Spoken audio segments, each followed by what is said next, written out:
అందరికీ నమస్కారం. Welcome to my channel. ఈ వీడియోలో ఏపీ ప్రభుత్వ పెన్షనర్లందరికీ సూపర్ గుడ్ న్యూస్ అండి. పెన్షనర్లకు అనుకూలంగా సుప్రీం కోర్టు సంచలన నిర్ణయం. దీనికి సంబంధించిన పూర్తి వివరాలైతే వీడియోలో తెలుసుకుందాం. వీడియోని ఎక్కడే గానీ స్కిప్ చేయకుండా చివరి దాకా చూసేయండి. అప్పుడే ఇన్ఫర్మేషన్ పూర్తిగా అర్థమవుతుంది. వీడియో చూస్తున్న ప్రతి ఒక్కరు వీడియోకి లైక్ చేయండి ఫ్రెండ్స్. ఈ వీడియోని తోటి ఉద్యోగ పెన్షన్ మిత్రులతో అయితే షేర్ చేయండి. కొత్తగా మన ఛానల్ చూస్తున్నారు, ఇంకా ఎవరైనా సబ్స్క్రైబ్ చేసుకున్నట్లయితే వెంటనే మన ఛానల్ని సబ్స్క్రైబ్ చేసుకోండి. దీని ద్వారా నేను చేసే లేటెస్ట్ వీడియోస్ అన్నీ మీ వరకు రీచ్ అవుతాయి. ఇక ఆలస్యం చేయకుండా వివరాల్లోకి అయితే వెళ్ళిపోదాము. ఫ్రెండ్స్, ఇక విషయానికి వచ్చినట్లయితే కేంద్ర ప్రభుత్వ పెన్షన్ నిబంధనల్లో ఇటీవల ఆర్థిక బిల్లు ద్వారా చేసిన సవరణల నేపథ్యంలో జూలై 1, 2015న భారత సర్వోన్నత న్యాయస్థానం supreme court civil appeal number 1123 of 2015లో ఇచ్చిన చారిత్రాత్మక మైలురాయి తీర్పును విస్మరించడం లేదా దానికి తగిన ప్రాధాన్యత ఇవ్వకపోవడం తీవ్ర ఆశ్చర్యాన్ని మరియు ఆందోళనను కలిగిస్తోంది. ఈ కీలకమైన తీర్పు పెన్షనర్ల హక్కులకు సంబంధించి అనేక ప్రాథమిక సూత్రాలను స్పష్టం చేసింది. విచారకరమైన విషయం ఏంటంటే, Shri SR Sengupta Indian bank association ఐబీఏకు రాసిన ఒక సంక్షిప్త లేఖ మినహా ఇతర ప్రధాన పెన్షనర్ల సంఘాలు కానీ ఉద్యోగ సంఘాలు కానీ ఈ తీర్పును ప్రస్తుత పోరాటంలో బలంగా ఉపయోగించుకున్న దాఖలు కనిపించడం లేదు. ఈ ఉదాసీనత సగటు పెన్షనర్లలో గందరగోళాన్ని, నిరాశను కలిగిస్తోంది. సుప్రీంకోర్టు తీర్పు 1123/2015 ముఖ్యాంశాలు. ఒక పెన్షనర్ ఒక హక్కు, భిక్ష కాదు. ఈ తీర్పులో ధర్మాసనం బెంచ్ అత్యంత స్పష్టంగా పెన్షన్ అనేది ఉద్యోగి చేసిన సేవలకు ప్రతిఫలంగా లభించే ఒక హక్కు అని నిర్ధారించింది. ఇది ప్రభుత్వం దయతో ఇచ్చే భిక్ష లేదా వారి వివక్షపై ఆధారపడిన చెల్లింపు కాదు అని తేల్చేసింది. రెండవది, నిబంధనల ద్వారా నిర్వహణ.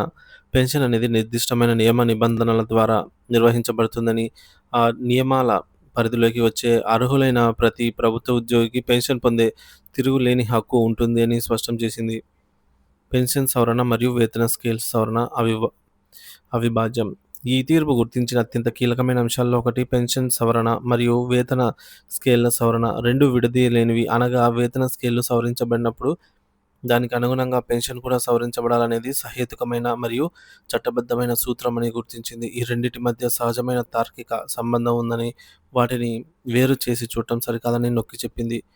ఇక నాలుగవది, కనీస పెన్షన్ గ్యారంటీ. సవరించిన పెన్షన్ ఎంత ఉండాలి అనే దానిపై కూడా ధర్మాసనం స్పష్టత ఇచ్చింది. సవరించిన వేతన స్కేల్కు అనుగుణంగా ఉండే కనీస పేలో 50% కంటే సవరించిన ప్రాథమిక పెన్షన్ ఎట్టి పరిస్థితుల్లోనూ తక్కువగా ఉండకూడదని పునరుద్ఘాటించింది. ఐదవది, ఆర్థిక భారం సాకు కాదు.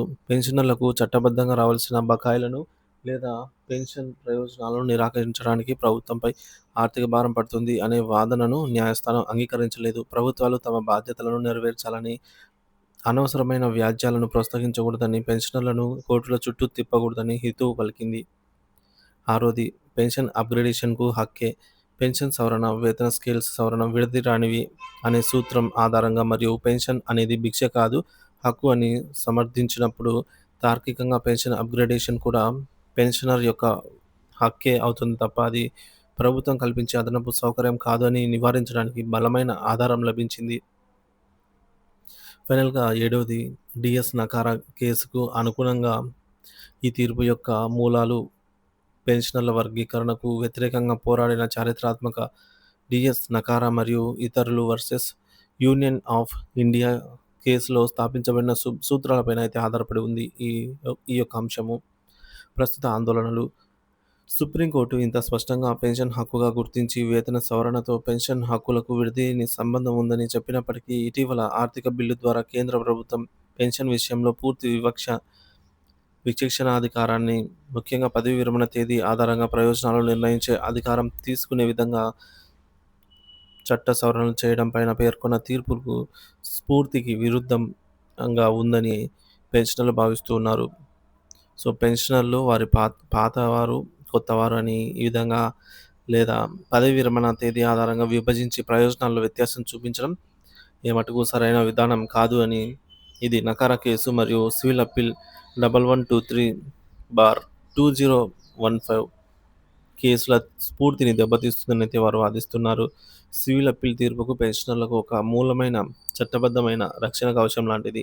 ఈ తీర్పులోని సూత్రాలు చాలా స్పష్టంగా ఉన్నప్పటికీ, ప్రస్తుత పరిస్థితుల్లో సంఘం దాన్ని ఎందుకు సమర్థవంతంగా ఉపయోగించుకోవడం లేదనేది సగటు పెన్షనర్లకు అంతుబట్టని కలవరపెట్టే ప్రశ్న.